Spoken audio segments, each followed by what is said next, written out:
নমস্কার। আজকে একটি পেশেন্ট আমার কাছে এসেছিলেন। তিনি ডায়াবেটিস রোগে আক্রান্ত।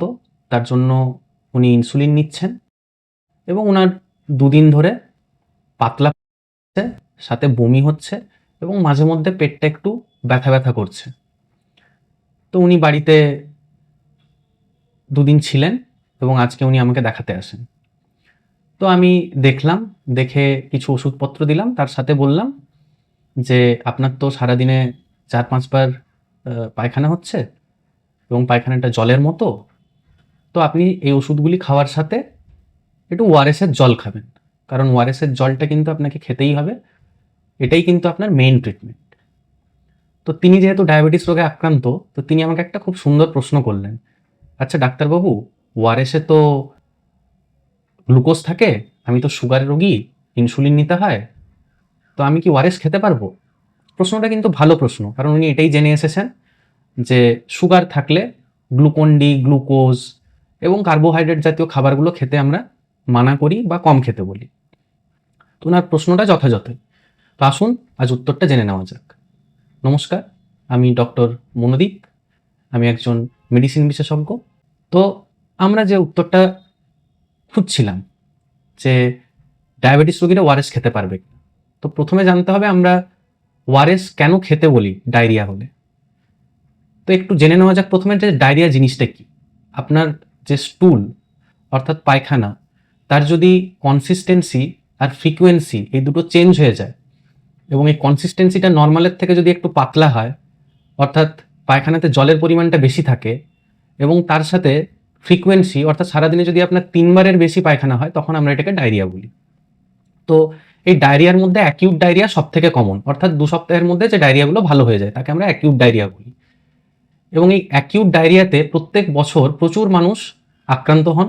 দেখা গেছে প্রত্যেক বছর সারা পৃথিবীতে ১ বিলিয়নেরও বেশি মানুষ ডায়রিয়াতে আক্রান্ত হন এবং বছরে ১ থেকে ২ বার এই ডায়রিয়াটা তাদের হয়ে থাকে। তো এটা খুব কমন একটা রোগ এবং এর চিকিৎসাও খুব সহজ এবং এর ফ্যাটালিটি রেট এখন অনেক কমে গেছে এই ওআরএস আবিষ্কারের পর থেকে। তো এই ওআরএস কিন্তু ডায়রিয়াল ডিজিজ, বিশেষ করে অ্যাকিউট ডায়রিয়ার জন্য খুব ইম্পর্ট্যান্ট একটা ট্রিটমেন্ট। আমি তো বলবো এটাই মেইন ট্রিটমেন্ট। কারণ বেশিরভাগ ডায়রিয়া সেলফ লিমিটিং। ওআরএস খেলেই কিন্তু এই ডায়রিয়া ঠিক হয়ে যায়। তো আমাদের ওআরএস কেন খেতে হয়?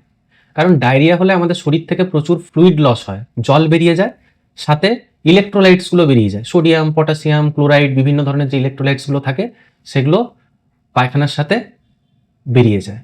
তো আমাদের ডিসইলেকট্রোলাইটেমিয়া হওয়ার সম্ভাবনা থাকে এবং জল বেরিয়ে যাওয়ার জন্য আমাদের ডিহাইড্রেশন হওয়ার সম্ভাবনা থাকে।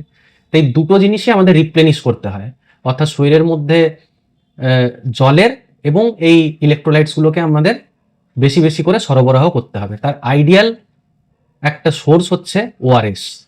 এখন ওআরএসে যে গ্লুকোজ থাকে সেটা খুব কম থাকে। একটা ওআরএসের প্যাকেটে মোটামুটি 13.5 গ্রাম গ্লুকোজ থাকে। এখন এই গ্লুকোজটা ওআরএসে দেওয়া হয় কেন? কারণ আমাদের যে ইলেকট্রোলাইটগুলোর কথা বললাম, সোডিয়াম, পটাশিয়াম, ক্লোরাইড, এগুলোর মধ্যে সোডিয়াম একটা গুরুত্বপূর্ণ ইলেকট্রোলাইট। তো এখন সোডিয়াম আমাদের খাদ্য নালী থেকে নিজে নিজে আবার ভালোভাবে অ্যাবজর্ব হতে পারে না। এই সোডিয়াম অ্যাবজর্পশনের জন্য গ্লুকোজ দরকার হয়। কারণ এই সোডিয়াম আর গ্লুকোজ একসাথে একটা ট্রান্সপোর্টার দিয়ে এই খাবারের নালী থেকে বা খাদ্য নালী থেকে আমাদের রক্তের মধ্যে মেশে। সেটার নাম হচ্ছে সোডিয়াম গ্লুকোজ কো ট্রান্সপোর্টার 1, SGLT1। এই যে ট্রান্সপোর্টারটা, এটা কিন্তু গ্লুকোজ ছাড়া অ্যাক্টিভ হয় না। তো গ্লুকোজ আর সোডিয়াম তাই একসাথে আমাদের শরীরের মধ্যে ঢোকে। তাই সোডিয়ামটা যাতে ভালোভাবে আমাদের শরীরের মধ্যে ঢুকতে পারে, প্রধানত সেই কারণের জন্যই এই ওআরএস এর প্যাকেটে গ্লুকোজ দেওয়া থাকে। এখন এই গ্লুকোজটা খেলে কখনোই আপনার সুগার বেড়ে যাবে না, তাই আপনি নিঃসন্দেহে ওআরএস খেতে পারেন। ভিডিওটি যদি ভালো লেগে থাকে তাহলে লাইক আর শেয়ার করুন। আর চ্যানেলটি যদি আপনাদের ভালো লেগে থাকে তাহলে আপনাদের হেলথ নিয়ে আপডেটেড থাকার জন্য এই চ্যানেলটিকে সাবস্ক্রাইব করুন। নমস্কার।